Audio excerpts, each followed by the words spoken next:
पिछली क्लास में हमने बैंडविड्थ के बारे में देखा था। बैंडविड्थ का मतलब क्या था कि सर्किट में, किसी भी एसी सर्किट में आपके पास अलग अलग एलिमेंट्स लगे हुए हैं। उन एलिमेंट्स में से कुछ एलिमेंट पावर कंज्यूम करते हैं और कुछ एलिमेंट्स पावर अपने अंदर स्टोर करते हैं। So there was a point where the maximum power was being consumed और was dissipated in the circuit at a particular frequency. वो फ्रिक्वेंसी कौन सी थी? आपकी resonance frequency. At resonance frequency omega not is equal to 1/√LC।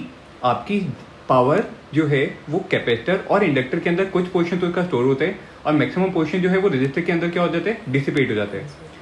So maximum power dissipated की half power, maximum dissipated power की half power वाली जो आपकी दो अलग अलग फ्रिक्वेंसी जो आएंगी, उस फ्रिक्वेंसी की रेंज को आपने बोला बैंडविड्थ। उस फ्रिक्वेंसी की रेंज को आपने क्या बोला था? बैंडविड्थ। सो बैंडविड्थ को एक बार दोबारा रीड करो। It is the range of the frequency from ω1 to ω2 where the power of the circuit is more than half of the maximum. This is known as the circuit bandwidth. हमने bandwidth calculate किया था, वो calculate करके आते हैं हमारे पास R/L के बराबर। ठीक है। Now let us see the quality factor of a resonance RC circuit. Quality factor का मतलब क्या होता है? Quality factor of a circuit is defined as the ratio of the energy stored in the circuit to the energy loss per cycle at resonance in that circuit. मतलब अगर हम quality factor Q की बात करें तो ये आपको बताएगा क्या कि आपके सर्किट में कितनी एनर्जी स्टोर हुई थी। एनर्जी स्टोर करने वाले एलिमेंट्स कौन कौन से हैं? इंडक्टर और capacitor divided by energy loss per cycle. Energy loss कौन करेगा? Resistor. Energy loss per cycle मतलब जब एसी की एक साइकिल आई, एक साइकिल का मतलब क्या है? जब हम अगर B = V0 sin ω t की टर्म्स में बात करें यहाँ से यहाँ तक, और उसके बाद हमारी साइकिल जो है वो चेंज हो गई। सो मैं इस साइकिल की बात कर रहा हूँ, सिर्फ और सिर्फ इस साइकिल के दौरान आपके सर्किट में कितनी एनर्जी लॉस हुई है, एनर्जी लॉस पर साइकिल। और न्यूमरेटर में क्या रखना है आपको? Energy stored per cycle. So वो आपको क्या देगा? Quality factor. ठीक है। So in terms of the resonating frequency and the bandwidth of the circuit, the quality factor can also be defined as Q। Resonating frequency को हम ω/R या फिर ω0 लिख लें डिवाइडेड बाय बैंडविड्थ, जो कितना होता है? Δω। सो रेजोनेंस फ्रीक्वेंसी तो आ गई आपकी ω/R और बैंडविड्थ कितना आया था हमारा? R/L। कैलकुलेट किया था ना। सो हम क्वालिटी फैक्टर को क्या लिख सकते हैं? ω/R × L/R। ठीक है। ये क्वालिटी फैक्टर जो हमने निकाला, ये किसका निकाला है? This is the quality factor of series RLC circuit. This is the quality factor of series RLC circuit. ठीक है। अगर हम रेजोनेंट फ्रीक्वेंसी भी अगर इसमें पुट कर दें, रेजोनेंट फ्रीक्वेंसी का फॉर्मूला क्या होता है? सिंस रेजोनेंट फ्रीक्वेंसी ω/R की बात करो या ω0 बोलो, सो वो कितनी होती है? 1/√LC, जिसको हमने ω0 से लिखा था, उसके फॉर्मूले को यहाँ पे पुट करो। सो आपके पास क्वालिटी फैक्टर Q कितना आएगा? बताओ। Q will come out to be L/R × 1/√LC। So this will come out to be 1/R √L/C. 1/R √L/C. So this can also be given as the formula for the quality factor, लेकिन कब? Resonance frequency पे। कब? At resonance frequency. ठीक है। Now let us see what is the meaning of the selectivity of a resonance circuit. जब हमने किसी भी रेजोनेंस सर्किट को यूज किया था तो हम उसको यूज करते हैं कम्युनिकेशन डिवाइसेस में। कम्युनिकेशन डिवाइसेस में हम चाहते हैं कि हमारी जो पावर जो डिसिपेट हो ना, वो पावर डिसिपेट क्या हो? मिनिमम पावर डिसिपेट हो, ताकि आपकी क्वालिटी जो मिले आपको किसी भी कम्युनिकेशन डिवाइस की, वो क्वालिटी क्या मिले? बेस्ट क्वालिटी मिले। So for that what we need, read कीजिए, resonance circuit are used to respond selective signals of some specific frequency in the communication system. वो सेलेक्टिव फ्रीक्वेंसी कितनी होगी? हमारी रेजोनेंस फ्रीक्वेंसी ω/R या ω0 कितना? 1/√LC। तो हम अपने सर्किट की डिजाइनिंग ऐसे करेंगे कि वो रेजोनेंस फ्रीक्वेंसी के साथ ऑपरेट हो रहा हो, लेकिन जो आपका सर्किट है उसमें रजिस्टर भी आपको लगाना था। उसमें क्या लगाना था आपको? साथ में रजिस्टर लगाना था। तो सीरीज RLC सर्किट में हम क्या करेंगे? अपने रेजिस्टेंस को मिनिमाइज करने के लिए, अपने पावर डिसिपेटेड को मिनिमाइज करने के लिए कौन सा हम ग्राफ चूज करेंगे? हमारे पास पावर वर्सेस फ्रीक्वेंसी के 3 ग्राफ गिवन है, एक पिंक कलर का, एक ब्लू कलर का और तीसरा येलो कलर वाला। उन तीनों में अगर हम देखें तो तीनों की जो रेजोनेंस फ्रीक्वेंसी जो है, तीनों की ही resonance frequency, say for example ये रेड कलर वाला point, at this resonance frequency omega R आपके पास पावर कितनी मिली है, मैक्सिमम पावर मिली है, this is the point of maximum power. अब देखो जो आपका पिंक वाला कर्व है, जो आपका पिंक वाला कर्व है, उसकी हाफ पावर कहाँ मिलेगी, कुछ इन दोनों पॉइंट्स के बीच में, मतलब ये दोनों पिंक लाइन के बीच में आपको क्या मिलेगा, डेल्टा ओमेगा, ठीक है। और अगर मैं येलो वाला सर्किट देखूं, उसकी मैक्सिमम पावर कितनी मिली है, यहाँ पे मिली है, और इसकी हाफ पावर कहाँ मिलेगी, कुछ इस वाली येलो लाइन के अलॉन्ग मिलेगी, जिसके क्रॉस आपका बैंडविड्थ क्या है, ज़्यादा है। So bandwidth of the yellow curve is greater than the bandwidth of the pink colour curve, और जो ब्लू कलर वाला कर्व का बैंडविड्थ क्या है, इंटरमीडिएट। तो मुझे ये बताओ किस केस में आपकी पावर लॉस ज़्यादा हो रही है। येलो वाले कर्व के केस में पावर लॉस आपकी क्या हो रही है, ज़्यादा हो रही है, क्योंकि उसका बैंडविड्थ क्या है, बहुत ज़्यादा, उसका बैंडविड्थ ज़्यादा है, तो वहाँ पे पावर लॉस भी क्या हो रही होगी, बहुत ज़्यादा हो रही होगी। सो यू में से कि इसका जो रेजिस्टेंस जो रहा होगा वो कौन सा रहा होगा, हाई रेजिस्टेंस, और जो हमारा पिंक वाला जो कर्व है उसका रेजिस्टेंस क्या रहा होगा, लो। बात समझ में आई। सो we will say in a circuit if the resonance is having a narrow peak, जैसे पिंक कलर वाले कर्व में अगर हम देखें तो हमारा पीक है narrow in the surrounding of the chosen frequency, तो उसकी वजह से जो आपको बैंडविड्थ जो मिली है वो बैंडविड्थ क्या मिली है, कम। तो हम क्या बोलेंगे, हमारा सर्किट क्या है, हाईली सेलेक्टिव। इट मीन्स जब आपने एक आरएलसी सर्किट को यूज किया किसी भी कम्युनिकेशन डिवाइस में, सो होगा क्या कि वो आपको बहुत अच्छी फ्रीक्वेंसी के साथ बहुत अच्छा ब्रॉडकास्ट करेगा, क्योंकि आपकी पावर लॉस क्या हो गई है वहाँ पे, बहुत कम हो गई है। बात समझ में आई। और अगर हम येलो वाला कर्व चूज करेंगे तो वहाँ पे पावर लॉस बहुत ज़्यादा सिग्निफिकेंट हो गया, सो आपके सिग्नल्स जो ट्रांसमिट होंगे वो क्या होंगे, बहुत पुअर क्वालिटी के ट्रांसमिट होंगे। समझ में आई चीज़, ठीक है। Let us see now what is the choke coil. जब हम डीसी सर्किट में बात करते हैं, सो डीसी सर्किट में करंट के मैग्नीट्यूड को रिड्यूस करने के लिए आप क्या लगाते हो, रेजिस्टेंस। वेरिएबल रेजिस्टेंस को क्या कहते हो, rheostat. So you may say that in a DC circuit the current is reduced by means of a rheostat. Rheostat is basically a variable resistance. इससे होगा क्या कि आपका जो सर्किट है उसके अंदर कुछ जूल्स हीटिंग के लॉसेज होंगे, आई स्क्वायर आर लॉसेज वो होते हैं हमेशा। और ये जो आई स्क्वायर आर लॉसेज हैं ये आपके सिस्टम की एनर्जी को क्या करवाते हैं, डिक्रीज करवाते हैं। आपके सिस्टम की एनर्जी को क्या करवाएंगे, डिक्रीज। जो काम आपका रियोस्टैट ने डीसी सर्किट में किया वही काम एसी सर्किट में कौन करते हैं, चोक कॉइल। सो चोक कॉइल में एसी के करंट को डिक्रीज करवाने के लिए आप यूज करते हो चोक कॉइल। क्या यूज करते हो, चोक कॉइल। तो यहाँ पर रीड करो, the current in the AC circuit can be reduced by means of a device which involves very small amount of energy loss. हमारे पास डीसी सर्किट में तो क्या हो रहा था, एनर्जी लॉस क्या था, बहुत हाई था।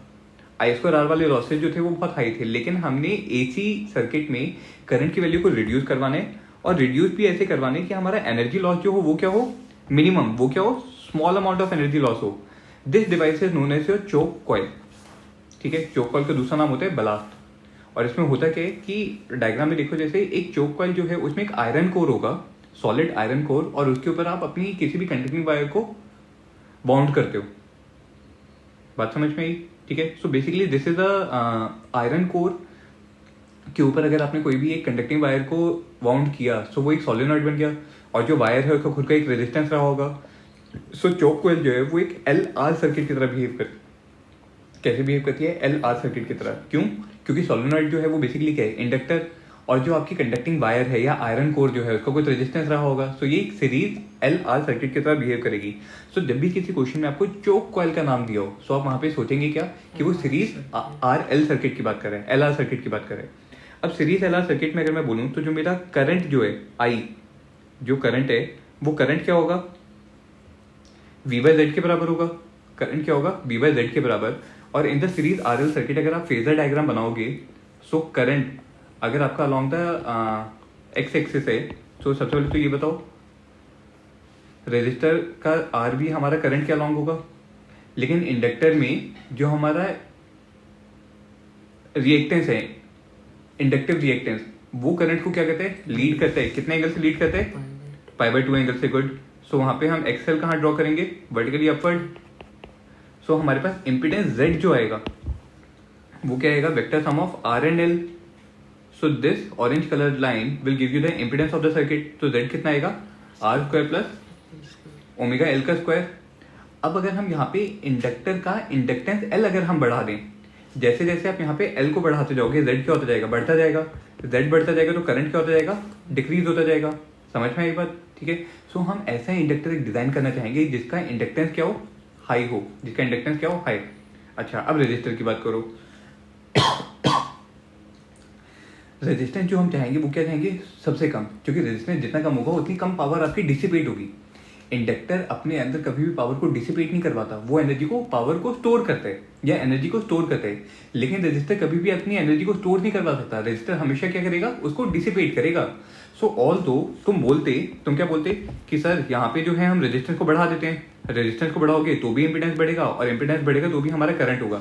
लेकिन इससे आपको घाटा क्या होगा कि हमारा पावर लॉस हो जाएगा. इंडक्टर का इंडक्टेंस एल बढ़ाने से आपने करंट को भी कम करवा दिया और साथ में एनर्जी का लॉस भी मिनिमाइज करवा दिया. बात समझ में आई. सो हम ऐसी चोक कॉल बनाएंगे जिसका रेजिस्टेंस क्या होगा, मिनिमम होगा. रेजिस्टेंस क्या होगा उसका, minimum. So due to the small resistance the average power consumed in a RL circuit will be given by VRMS IRMS into cos phi. जहाँ पे cos phi क्या था आपके पास, cos phi को क्या बोलते थे, पावर फैक्टर. पावर फैक्टर बताता क्या था, the ratio of the average power to the apparent power. Apparent power क्या थी, VRMS into IRMS. सो यहाँ पे जब हम बात करेंगे cos phi की, यहाँ पे देखो cos phi अगर मैं इधर से भी अगर समझूं दोबारा, सो cos phi बेसिकली क्या होगा, ये वाला एंगल जो होता है ये 5 होगा.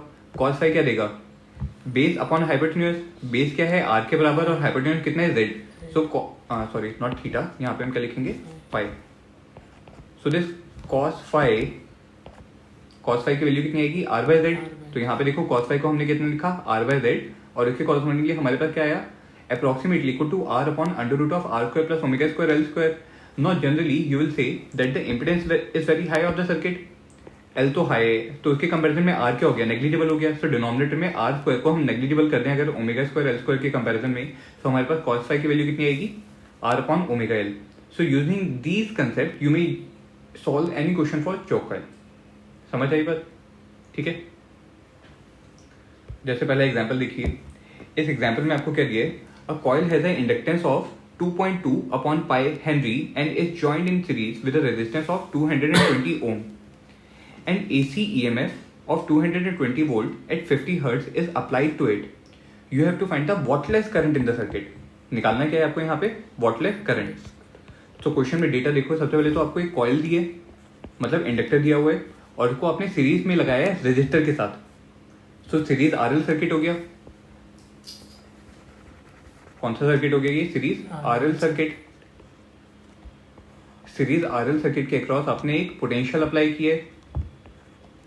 पोटेंशियल V कितना है, AC EMF 220 वोल्ट, मतलब आपको VRMS कितना गिवन है, 220 वोल्ट. VRMS कितना गिवन है, VRMS is given as 220 volt. और फ्रीक्वेंसी, लीनियर फ्रीक्वेंसी कितनी गिवन है, 50 hertz. This is R and this is L. सो सबसे पहले ये बताओ जो आपका सर्किट है उसका इम्पिडेंस Z कितना आएगा, under root of R square plus impedance Z कितना आएगा, under root of R square plus XL का स्क्वायर. और एक्सएल क्या होता है, ओमेगा एल. ओमेगा कितना होता है, 2 पाई एफ. ओमेगा कितना होगा, 2 pi f. So that will come out to be 100 pi. Unit क्या आएगी, रेडियन पर सेकेंड. इसकी वैल्यू को यहाँ पे पुट करो. सो इम्पिडेंस Z बताओ कितना आएगा, रेजिस्टेंस कितना दिए, 220 ओम का square plus omega L. Omega is equal to 100 pi and L is equal to 2.2 upon pi whole का root. So pi and pi will cancel out. It will come to be 220 का square plus 220 का square. So the impedance Z will come out to be 220 root 2 ohms. इतना आपको circuit का क्या मिल गया, impedance मिल गया. तो मुझे ये बताओ सर्किट में जो करंट जो चलेगा, सर्किट में करंट जो चलेगा वो करंट कितना होगा, I will be equal to V by Z. V कितना गिवन है, 220 और Z कितना आया, 220 रूट 2. सो करंट कितना मिला आपको, 1 बाय रूट 2 एम्प्स. ये हमें मिल गया सर्किट में करंट. अब मुझे ये बताओ दोबारा, सर्किट में करंट जो है, सर्किट में करंट जो है, ये करंट कितने फेज से आपके वोल्टेज को लीड या लैग कर रहा होगा, या वोल्टेज करंट को कितने एंगल से, कितने फेज एंगल से लीड या लैग कर रहा होगा, उसके लिए हम क्या बोलेंगे, सीरीज आरएल सर्किट में करंट हमेशा सेम रहेगा दोनों सर्किट में से। रजिस्टर के क्रॉस अगर मैं ड्रॉ करूं तो ये येलो कलर वाला जो कर्व जो है ये मुझे क्या दे रहे हैं, वी आर, और जो मेरा ब्लू कलर वाला कर्व है ये मुझे क्या दे रहे हैं, वी एल। सो मुझे ये बताओ नेट वी कहाँ पे मिलेगा हमें, इस येलो वाले कर्व के correspondingly. This will be my V net, जो किसी फेज एंगल फाइव पे होगा। ठीक है, जितनी मेरी वैल्यू आर की आई है उतनी ही वैल्यू मेरी किसकी आई है, एक्सएल की आई है। सो जितना वी आर होगा उतना ही वी एल होगा, तो एंगल फाइव कितना आ जाएगा, 45 डिग्री, क्योंकि दोनों एंगल्स इक्वल हैं। ट्राइंगल की दो साइड्स अगर इक्वल होंगी तो एंगल क्या होंगे, 45 degree. V L V R के बराबर है, क्यों, देख वी एल कितना होगा, I into XL, V R किसके बराबर होगा, आई इंटू आर। एक्सएल की वैल्यू ऊपर देखो कितनी आई है, 220 ओम, आर की वैल्यू भी कितनी है, 220 ओम।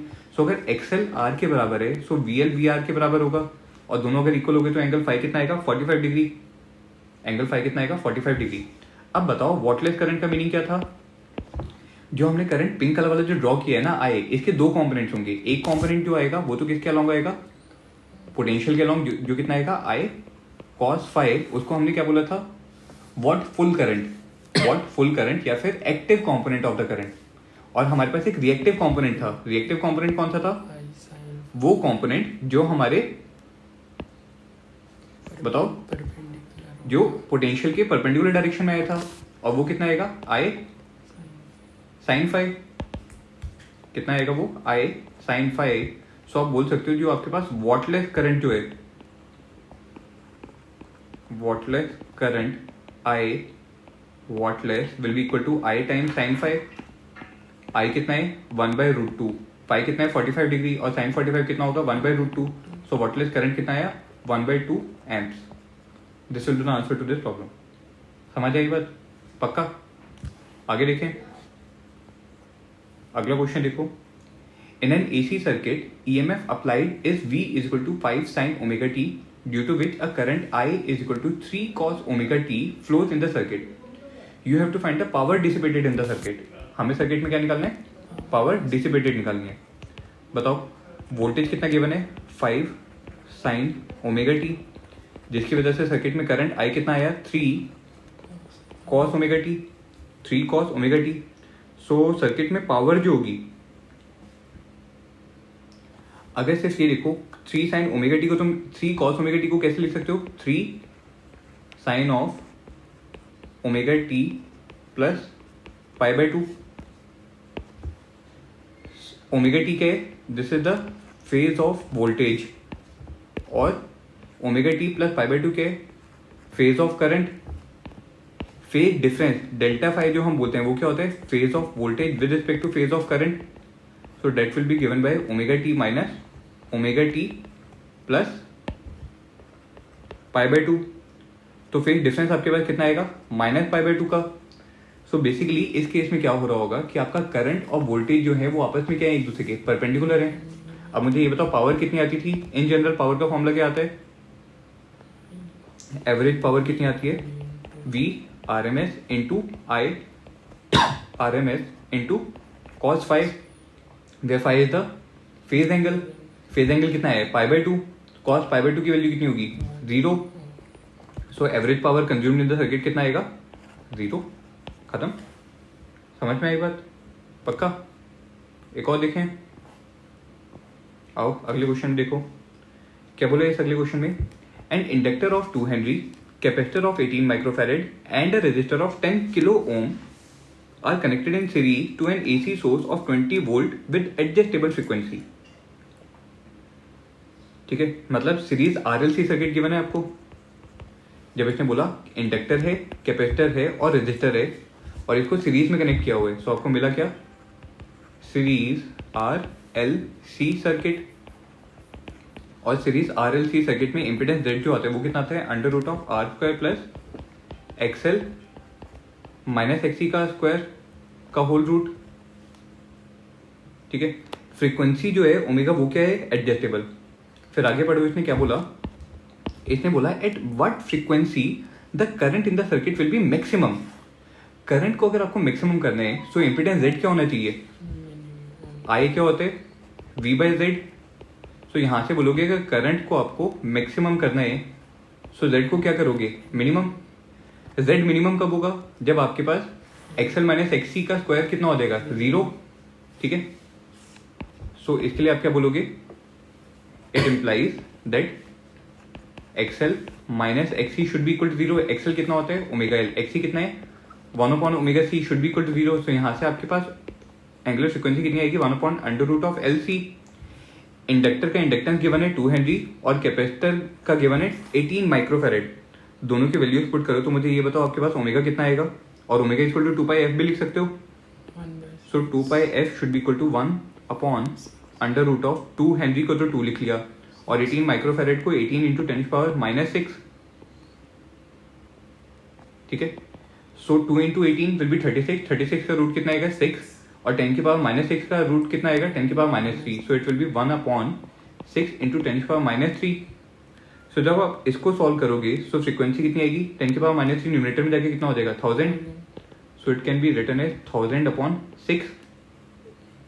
So it will come out to be frequency F जो आपके पास आएगी वो कितनी आएगी, 250 अपॉन 3 पाई हर्ट्ज।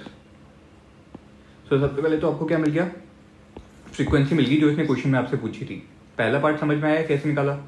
अगले पार्ट में बोलो इसने क्या पूछा है आपसे निकालने के लिए, he have asked you what will be the maximum current. जब आपका एक्सएल एक्सी के बराबर हो गया उस केस में इम्पीडेंस जेड की मिनिमम वैल्यू कितनी आ गई, आर के बराबर, और in such a case the current in the circuit will become maximum. So maximum current कितना आएगा, वी बाय जेड मिनिमम।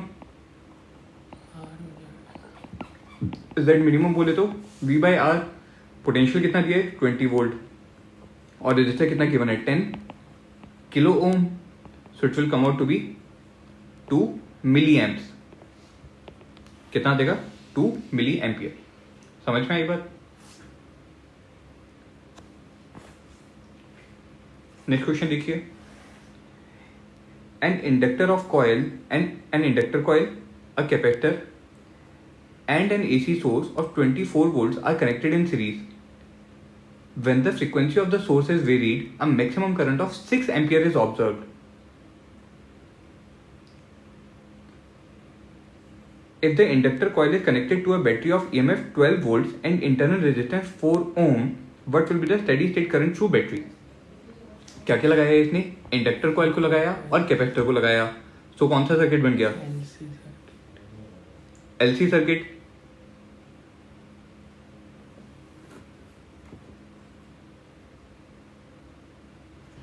लेकिन आगे पढ़ो, इसने साथ में एक लाइन और लिखी, if the inductor coil is connected to a battery of EMF 12 volt and internal resistance 4 ohm. So basically जो आपकी बैटरी है, बैटरी के साथ में आपने क्या लगा दिया होगा, एक बैटरी के साथ में आपने क्या लगाया होगा, बैटरी का कुछ इंटरनल रेजिस्टेंस है और उसका एक ईएमएफ भी गिवन है।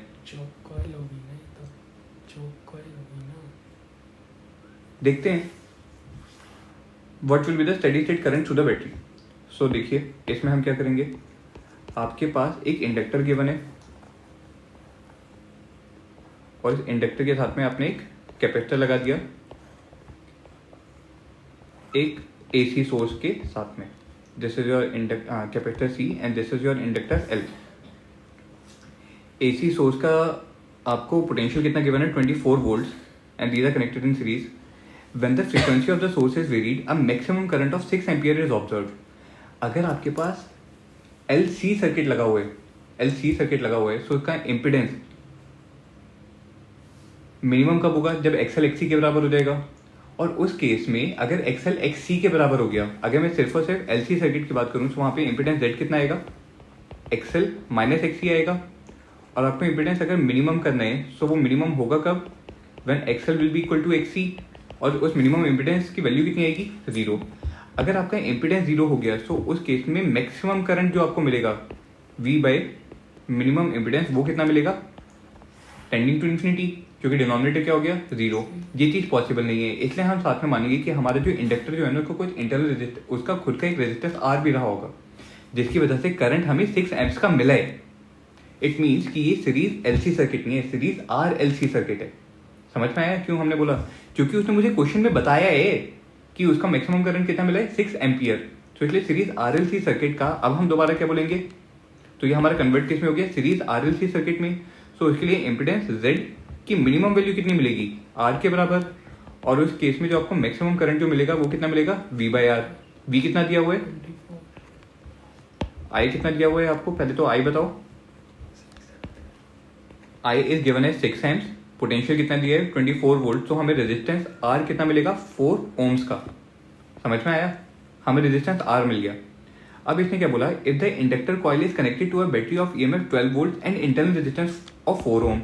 सो हम एक और दोबारा सर्किट बना लेंगे जहां पे सिर्फ और सिर्फ हमने इंडक्टर कॉइल रखी है।